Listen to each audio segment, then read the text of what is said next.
Even if few people join, it doesn't matter because this will be recorded and this will be part of kind of repository, so people can listen to this lecture anytime later.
So, Sayan, can you hear me? Because I'm not able to Yeah, hear anything. yeah, Perfect, perfect. I can hear you. Okay, perfect. And I can also hear you. So that's a good Mm. thing. Good. I think we are 3 past, so I'll make a start here. So thank you everyone for joining us today in a webinar, which is a collaboration between La Trobe University and IIT Kanpur. It has been organized in the commemoration of the 150th birth anniversary of Mahatma Gandhi, and we have got an illustrious speaker in Dr. Sayan Chattopadhyay to talk about Gandhi as an absence, Indian middle class nationalism, and the politics of elsewhere. Before I introduce Dr. Shayan, let me very briefly talk about La Trobe University and IIT Kanpur collaboration. So La Trobe University and IIT Kanpur have established or founded a large research network called Asian Smart Cities Research and Innovation Network with another university as well as a partner, which is the Birla Institute of Technology and Science. This particular research collaboration looks at developing a partnership approach to make cities and towns more sustainable, livable, and more efficient. And our collaboration includes partnership with local, state, and federal government, industry, and obviously our founding universities. In terms of the establishment of our network, we have at the moment about 160 plus academics who have registered and joined our initiative. And as our seed funding, we are establishing 50 joint PhD scholarships focusing on one or more of the 10 priority themes of our research collaboration, which goes from infrastructure and technology, mobility and transport, governance, health, food security, um, culture, heritage, urban planning, economic development, and energy, water, and waste management. Um, Now, I'd like to introduce our illustrious speaker. As I mentioned before, Dr. Sayan Chattopadhyay. He received his master's degree from University of Calcutta and his doctorate in 2014 from University of Cambridge. Dr. Sayan is currently an assistant professor in the Department of Humanities and Social Sciences at IIT Kanpur, where he teaches English literature, critical theory, and communication studies. His research has been primarily in the area of Indian middle class, self-fashioning, and its literary manifestations. So please join me in welcoming Dr. Sayan for today's webinar. Thank you. Uh, thank you, Anirudh, for that wonderful introduction. So, can I share my screen now? And if one of you can tell me if the screen sharing is okay. Yeah, we can see the screen now. Right. Um, so, I want to begin this talk by issuing, to borrow the title of a famous M.R. James short story, a warning to the curious. I am a student of literature, and I will approach Gandhi as someone from a literary studies background might do. And though this is an innocent statement, apparently, the task that it signals is actually not easy. Because though Gandhi wrote quite extensively, he, unlike his fellow nationalist leaders like, let's say, Rabindranath Tagore or Aurobindo Ghosh, was not what one would call a literary personality. In fact, we students of literature mostly sneak in Gandhi via the back door of post-colonial theory, which justifies our study of his work as part of the curriculum.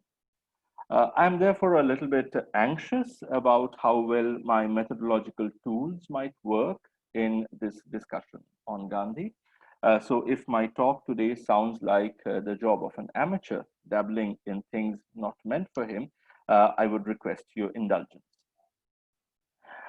Now, the topic today is Gandhi's position within the middle class led Indian nationalist movement and how it was interlaced with the notion of absence. I believe an unpacking of this relationship between Gandhi's role within the nationalist movement and the idea of absence might help us engage with the project of memorializing him better today when Gandhi has ceased to be a physical presence for more than 7 decades now. The talk is roughly divided in two parts. The first part tries to situate Gandhi as a political leader within what I call the Indian middle class discourse of elsewhere.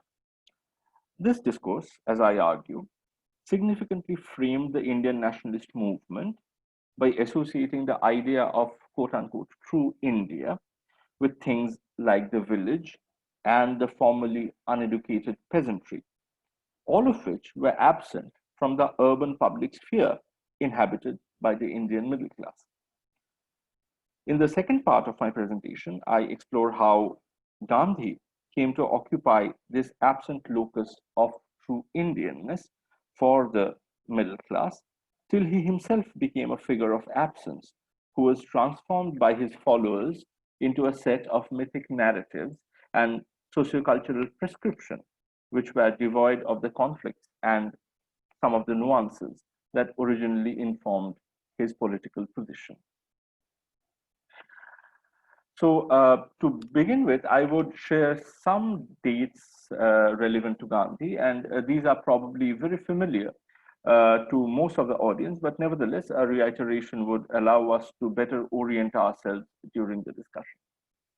So, Mohandas Karamchand Gandhi was born in 1869 in a trading community in the Indian state of Gujarat. His immediate family, however, was not directly connected with trade. In fact, his father was a high ranking government official. When Gandhi was growing up during the third quarter of the 20th century, westernized education had already become a norm, at least in the urban centers of colonial India. And Gandhi thus passed through this comparatively new education system and finally went to London in 1888 to study law. Here, Gandhi not only attempted to qualify as a barrister, but also tried to anglicize himself by closely emulating the formal English dressing style and also, interestingly, by taking dance lessons. After qualifying as a lawyer, Gandhi started his practice as a barrister in South Africa, and it is here that he emerged as a major political activist. It was in 1909, while he was still in South Africa, that Gandhi published his tract Hind Swaraj, which spelled out a set of political and moral beliefs from which he was not to deviate in any significant way during his entire career as a leader of the Indian nationalist mass movement. Completing his sojourn in South Africa, Gandhi finally arrived in India in 1915, and he led the first major movement against the colonial authority of India in 1917 in a place called Champaran. But by this time, an Indian nationalist discourse had already been evolved by a section of the middle class intelligentsia, and Gandhi's rise to political significance can only be judged against this pre existing nationalist discourse. However, before delving into this particular discourse and how it was pivoted on a concept of absence, I would like to briefly dwell upon the social category of the colonial middle class. In defining the social class, I take my cue from the historian Sumit Sarkar, who traces the emergence of this distinct social group to the spread of Western style education, which is often metonymically referred to as English education, in colonial India during the 19th century. For the first half of the 19th century, urban Bengal was the main seat of this new kind of education system, and consequently, it was here in Calcutta, the premier city of British India, that the Indian middle class first made its appearance. Writing about the socioeconomic roots of this new city-based social group, Sumit Sarkar states, it searched for its model in the European middle class, which, as it learned through westernized education, had brought about the great transformation from medieval to modern times through movements like the Renaissance, the Reformation, the Enlightenment, and democratic revolution or reform. Yet its own social roots lay not in industry or trade, but in government service or the professions of law, education, journalism, or medicine, with which was very often combined some connection with land. Now, as the middle class emerged in other parts of India, one could notice minor variations from the economic profile that Sarkar describes here. But in spite of these differences, the three features that remained almost uniformly constant for the colonial middle class during the late 19th century throughout India were first, an exposure to English education, second, an engagement with government service or professions, and third, a desire to quote unquote reform oneself by learning from the colonizer. Now, if we recall the brief glimpse of Gandhi's early life and career that I presented at the beginning of this talk, we would notice that he was, in fact, an integral part of this new colonial middle class and would indeed go on to become its major political spokesperson during the first half of the 20th century. However, even before Gandhi emerged as this iconic leader, two major things had already been achieved by the middle class on the political front. Firstly, as I have already noted, a nationalist discourse had already been framed by a section of the middle class intelligentsia.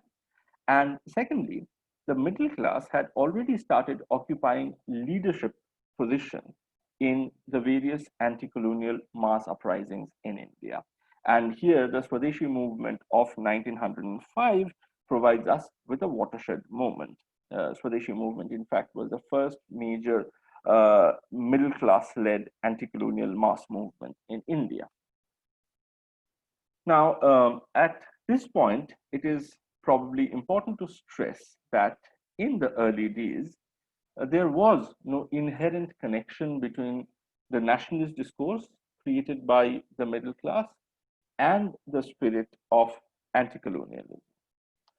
In fact, the Bengali novelist Bankim Chandra Chattopadhyay, who is widely regarded as one of the first systematic expounders of the ideas of middle-class nationalism in India, regarded colonial tutelage to be a fundamental part of the nationalist revival.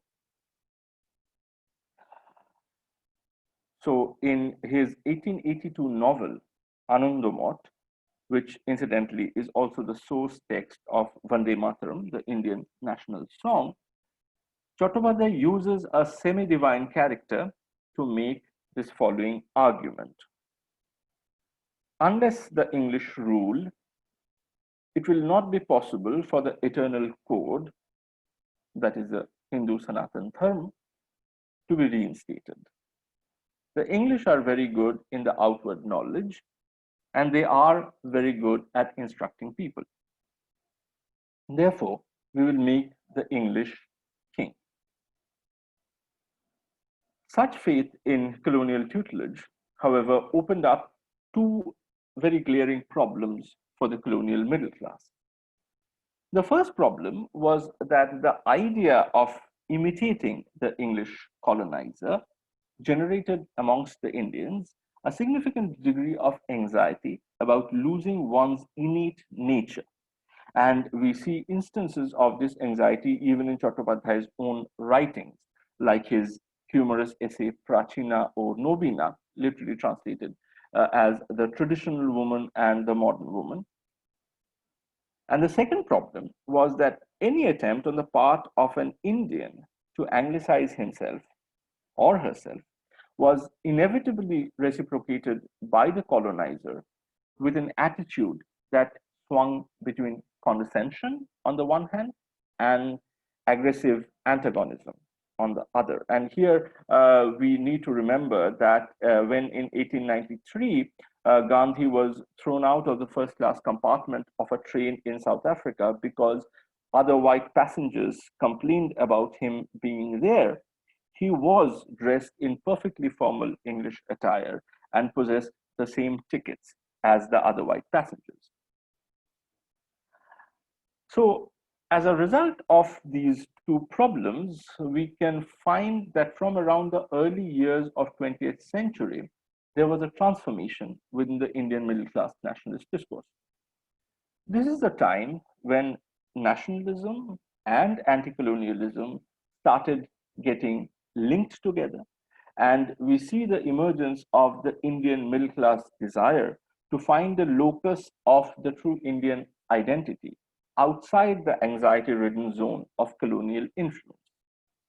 This is, in fact, what I call the discourse of elsewhere, which from now on starts framing the larger narrative of nationalism as crafted by the middle class. The rise of this discourse of elsewhere is perhaps best evident in the works of the Bengali literature Rabindranath Tagore, who was one of the earliest and most prominent leaders of the Swadeshi movement. Interestingly, however, in Tagore's writings of the 1890s, we still hear the same argument about learning from the colonizer to improve the national character, which we have already encountered in Chattopadhyay. So, for instance, this is the argument that we find in an 1891 essay by Tagore titled Pracho o Proticho, literally the Orient and the Occident. So, what will come of the English education? We will not turn into English, but we will become strong, uplifted, and alive. By comparing ourselves with others, we will be able to rid ourselves of any callow rusticity or undue excess regarding anything as ridiculous or corrupting. Please note here the assertion, we will not turn into English, which betrays the anxiety of deracination that any desire to learn from the English gave rise to within the colonial context. However, by the turn of the century, we see a change in mood in Tagore's writings. In a cluster of essays that he wrote between 1901 and 1902, we find the sense of denigration that Tagore felt as a middle class Indian inhabiting the colonial system, clearly outweighing any possible benefit that an English education might accrue. So here is an excerpt from one of these pieces that he wrote during this period. Our English preceptors reduce us to baseness through their bestowal of knowledge. They give with contempt and disrespect and keep reminding us, you have nothing comparable to what you are getting, and it is beyond your ability to repay what you receive. Daily, the poison of this humiliation enters our marrow and brings palsy, thereby making us dispirited. A year later, in 1903, in an address that he gave on the occasion of the Bengali New Year, we find Tagore no longer associating the progress of national life with the idea of imitating the colonizer. Indeed, we find him making the exact opposite argument. And this is from his essay, Noboborsho. That which we are refusing to look at out of disregard, that which we are not being able to know, that whose very hint detected from the windows of the English school is making us turn our blushing faces, that is eternal India. What Tagore, as a representative of the English educated urban middle class, is asserting to his readers located within the same milieu is that India is not here but elsewhere. And according to this assertion, any idea of progress in the national life needs to be predicated on the ability of the middle class to go beyond their English schools and, by implication, the urban contact zones where they interacted with their colonial masters. In other words, Tagore's argument is that the middle class needs to engage with that marginalized other whose existence cannot be acknowledged from inside the domain of colonial modernity. Now, within the history of the Indian nationalist discourse, this marginalized other has primarily been associated with two figures, both of whom were conspicuous by their absence within the 19th and early 20th century middle class public sphere. The first was the woman, so that entire cult of a nation as mother. And the second was the formerly uneducated peasant. And in today's discussion, we'll be primarily focusing on this second figure. And the mythic elsewhere, where the quote unquote true or eternal India resides, has in turn been associated by the largely urban centric middle class with rural spaces that are untouched by any direct colonial intervention. Indeed, this association between the mythic elsewhere and the village was made most powerfully by Tagore himself in his 1904 essay, Swadeshi Samaj, literally indigenous society, which in a way laid the ideological foundation for the Swadeshi movement. In this essay, Tagore advises his readers to revive and connect with the inherently self-contained societies of the Indian villages, which were outside the sphere of direct colonial influence. This, as Tagore argues, would help the middle class achieve, if not outright political independence, then at least a significant degree of self-sufficiency, which would make the presence of the colonial rule irrelevant.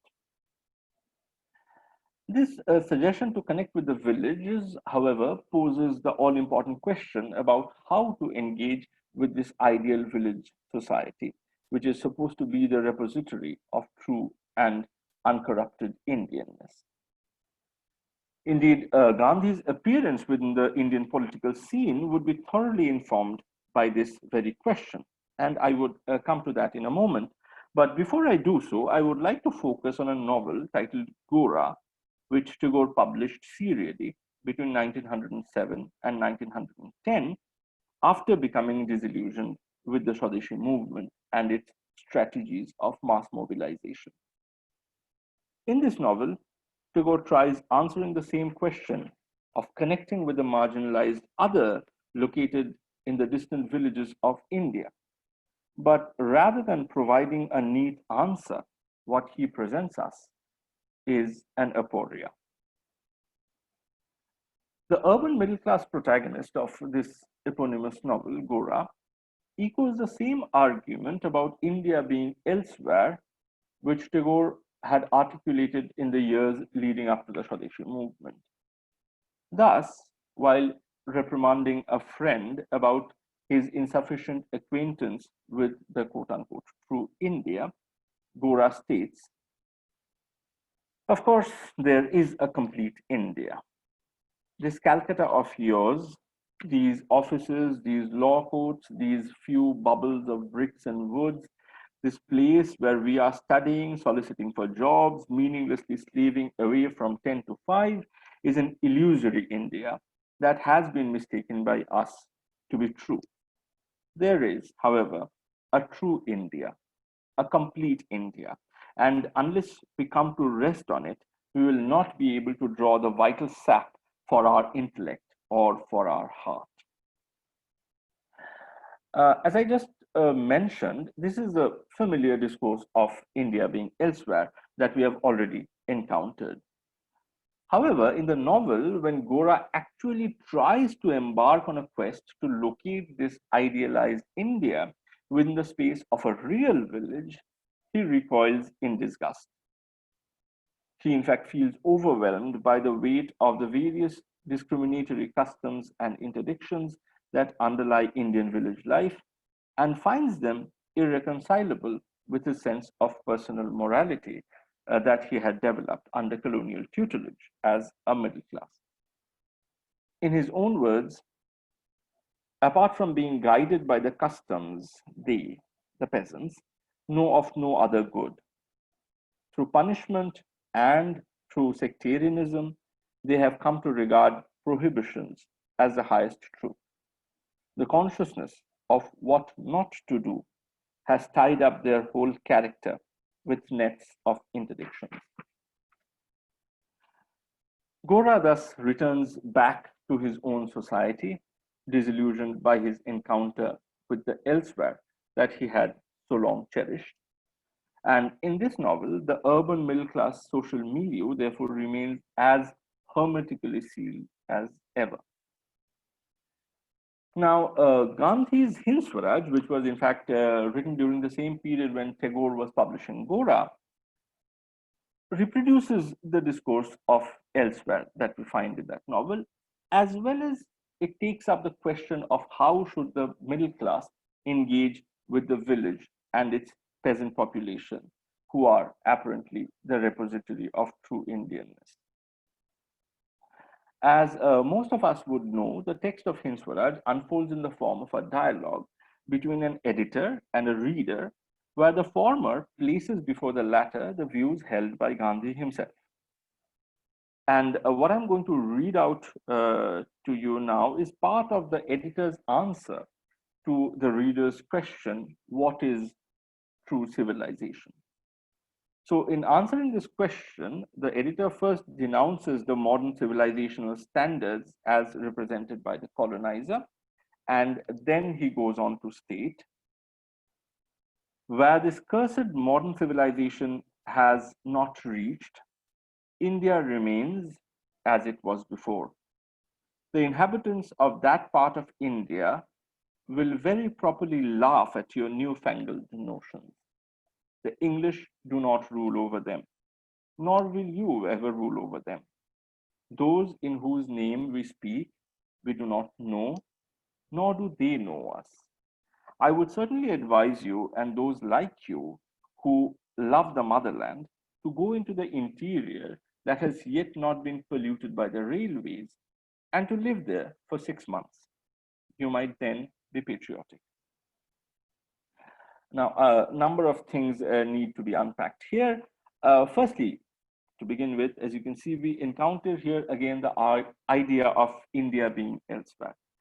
Thus, like Tagore's eternal India, Gandhi's India too lies outside the urban milieu of the middle class and within the idealized village space untouched by colonial intervention.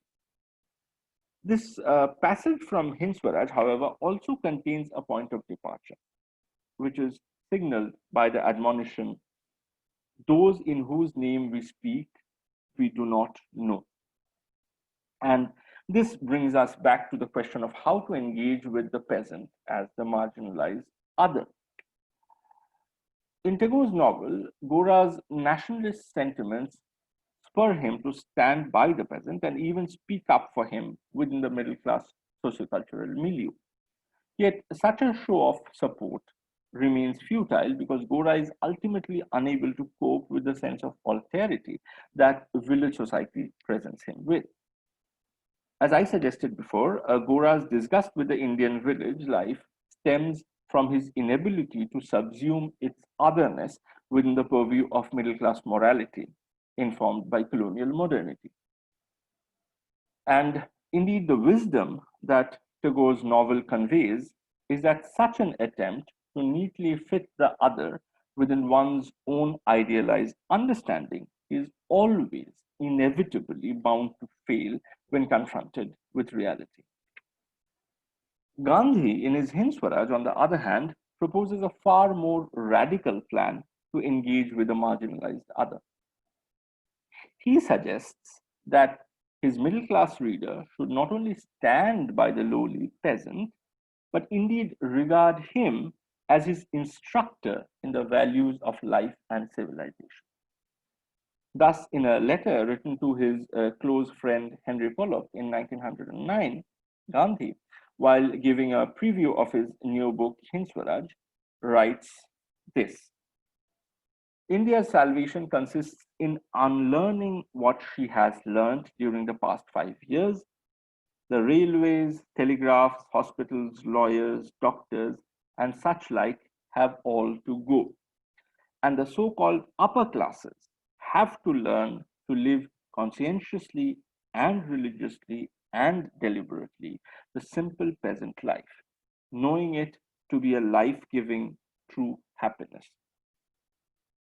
The task of engaging with the marginalized other is therefore coded by Gandhi not merely as a project of representing them within the middle class social milieu, but as a project of learning from the peasant how to live the kind of life that he does. Understandably, for the colonial middle class, such a plan of rejecting the English colonizer as one's preceptor and replacing him with a formally uneducated peasant is an incredibly difficult ask. Indeed, for any class aspiring to establish hegemony, the task of acknowledging the marginalized other as one's teacher is almost suicidal. A far more logical response is to subsume the other within one's own sphere of influence by homogenizing its alterity through reform. Yet the beauty of Gandhian ethics lies precisely in its insistence on turning away from this logical move and choosing the riskier option of learning from the marginalized other conscientiously and in all humility. This is, of course, easier said than done, and both the text of Hind Swaraj and Gandhi's own political career was to be underlined by a conflict between the ethical desire of learning from the other and the logical desire of reforming the other so that it can be integrated within one's own cultural and moral matrix. For instance, in the Hind Swaraj, when the editor is accosted by the reader with elements of the traditional India that he was glorifying, which are incompatible with lessons of colonial modernity, elements like 2-year-old babies being married, 12-year-old girls becoming mothers, ritual sacrifices of animals, religiously sanctioned prostitution, etc. This is the answer that the editor gives. Attempts have always been made and will be made to remove them. We may utilize the new spirit that is born in us for purging ourselves of these evils. So as you can see here, we are back to the reformist agenda of the late 19th century, which urged Indians to transform themselves in the light of the quote unquote new spirit that was kindled within them through westernized education. I argue that Gandhi, as a representative of the Indian middle class, born under the influence of colonial tutelage, kept swaying between the two poles of learning and reforming in his engagement with the peasant as a marginalized other. And this is perhaps best explained through his attempt to grapple with the question of caste. Now, the central idea of caste, which claims that one's occupational status in particular and one's social status in general is dependent on a set of characteristic features that he or she inherits through the virtue of being born within a particular family, is essentially inimical to the spirit of egalitarianism preached by colonial modernity. And yet, caste crucially informed the rural Indian society that Gandhi was trying to project as the anchor of true Indianness. In Hind Swaraj, we therefore see Gandhi not only acknowledging the reality of caste, but even trying to find merit in a caste based society. The more we indulge, this is Gandhi speaking in Hind Swaraj, the more we indulge our passions, the more unbridled they become. Our ancestors therefore set a limit to our indulgences. We have had no system of life corroding competition. Each followed his own occupation or trade and charged a regulation wage. In fact, we can trace this attempt by Gandhi to accommodate the idea of caste as an integral principle of his idealized village society as far back as the 1890s when he was a lawyer and a political activist in South Africa. Thus, in a petition to the Natal Legislative Assembly that Gandhi drafted in 1894, we read this. Every caste in every village or town has its own rules or regulations and elects representatives. The word panchayat is a household word throughout the length and breadth of India, and it means a council of five elected by the class of the people to whom the five belong for the purpose of managing and controlling the social affairs of that particular caste. However, in 1942, while writing about the same political institution, Gandhi adopts the tone of a reformer who wants to reorganize the idea of village panchayat so that it can become acceptable from within the framework of colonial modernity and its egalitarian notion of universal adult franchise. Thus, Gandhi states, my idea of village Swaraj is that it is a complete republic. The government of the village will be conducted, sorry, there will be no caste such as we have today with their graded untouchability in this complete republic that Gandhi imagines the ideal village to be. The government of the village will be conducted by a panchayat of 5 persons, annually elected by the adult villagers, male and female. This is interesting, possessing minimum prescribed qualifications. Such shifting perspective on caste shows how conflicted Gandhi was in his efforts to engage with the marginalized other from within a set of moral and cultural values, which were fundamentally that of the English educated colonial middle class. However, with the success that Gandhi achieved as a leader of anti-colonial mass movement in India, first in Champaran in 1917 and then in Kheda in 1918, his identity as a conflicted individual trying to find an ethical answer to the important question of how to engage with the marginalized other gradually disappeared into the background. In its place emerged the cult of Gandhi, deified as a Mahatma or a great soul.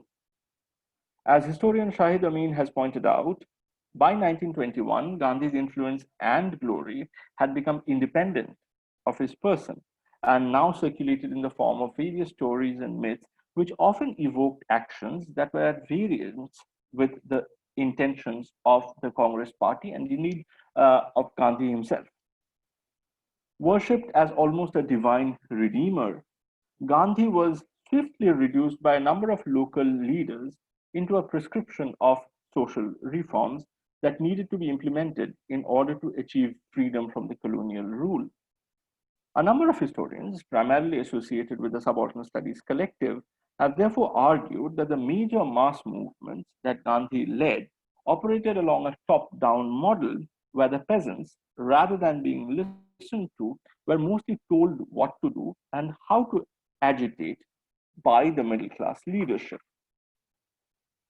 The Indian novelist Raja Rao's 1938 fiction Kantapura offers an interesting take on this transformation of Gandhi from a conflicted personality to a larger than life Mahatma. Hailed by generations as the English novel celebrating Gandhi's struggle for independence, Kantapura can also be read as a critique of the Gandhian political movement. In the novel, which is set in a village in southern India, Gandhi remains an absent figure whom nobody ever gets to meet. Yet, it is the charisma of this unseen Mahatma that inspires the novel's protagonist Murthy to start an anti colonial agitation in his village. Murthy, during his sojourn in the city as a student, dreams of Gandhi, and under the influence of that dream, gets inspired to burn his college books. He was part of that same English education system, which made the colonial middle class what it was. So he decided to burn his college books and also the clothes woven in foreign mills.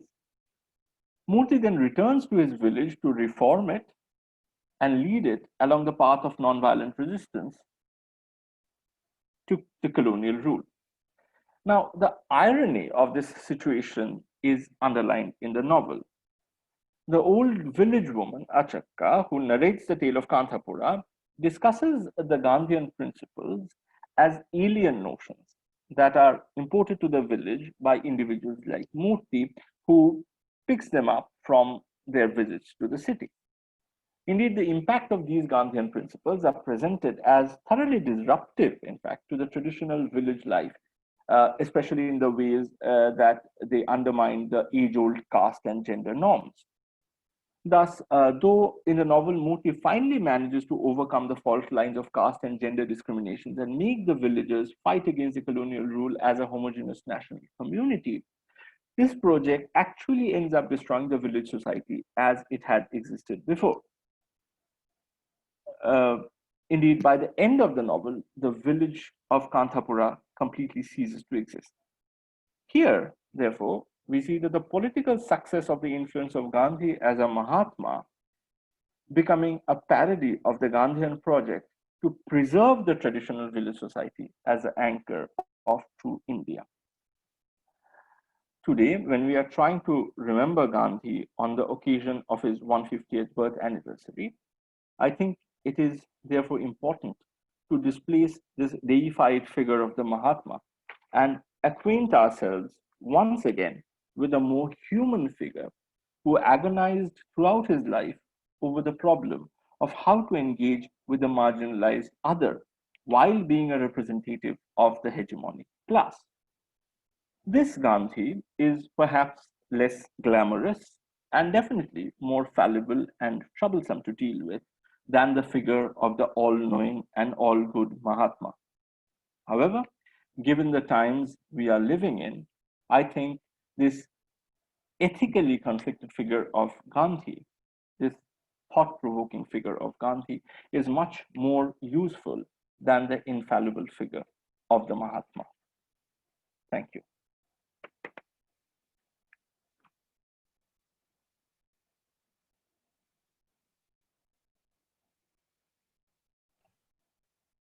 Thank you, Dr. Sayan. That was a very engaging conversation, and thank you for your thoughts and presentations. Can I ask the audience to insert your questions in the Zoom Q&A sessions? What we might do is we might give the audience a couple of minutes to get your questions in, and then we will ask Dr. Sayan to take a few of the questions from the audience before we conclude today's webinar. So I'll give everyone a couple of minutes to get their questions in and give Dr. Sayan a bit of a water break, and we'll get started with the Q&A in a couple of minutes time. Thank you.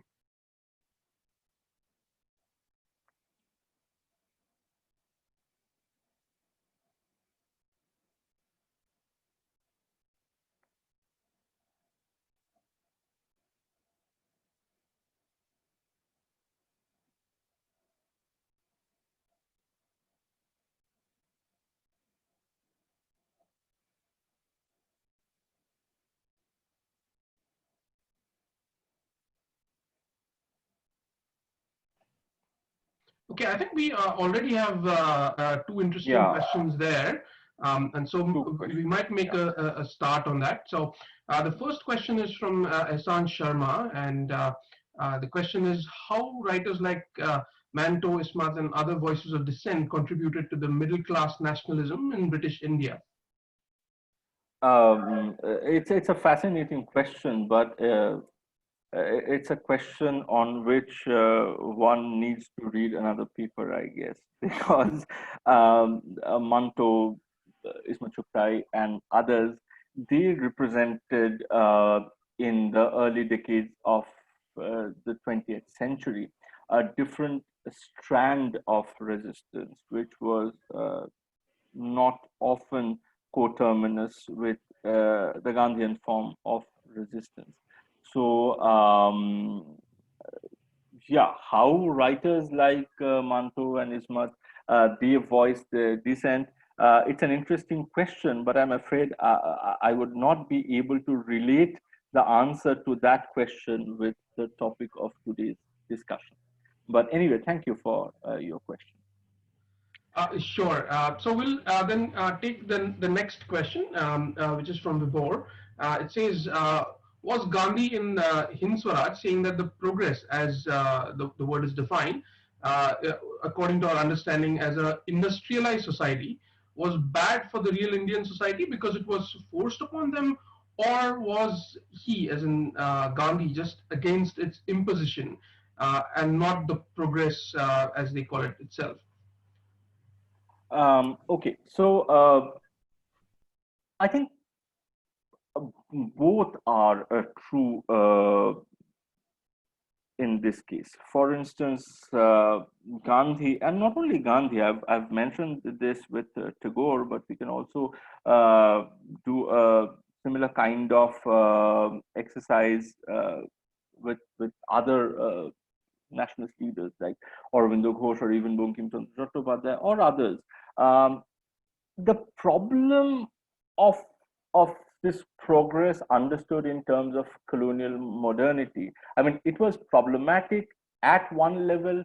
Even if you were an enthusiast and you wanted to be a part of that progress, was because you were being exposed to those quote unquote progressive ideas within a thoroughly hierarchized colonial society, whereas someone like Tagore has observed that whatever was being given to the Indians was being given almost as uh, someone would give something to a beggar, right? So that colonial system itself was very inimical, even if someone was enthusiastic about progress. Uh, with Gandhi, the added nuance was that, for instance, he was taking as his template an idealized village society, and he was building his ideas from that template upwards.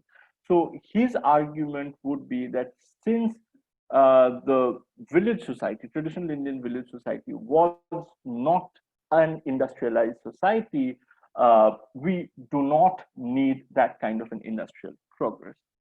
So I think that is how it is. Okay, so we'll go on to the next question.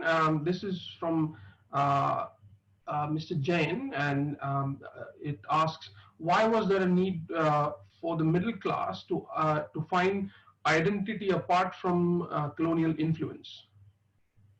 Uh, uh, well, I mean, first of all, Indian middle class. I mean, first of all, why was there a need for the Indian middle class to find an identity or to fashion an identity? There was a need primarily because this was a very new kind of a social group which had come into existence, as I mentioned, during the early 19th century. And did not have any ready-made template within the traditional Indian society within which it could nicely fit.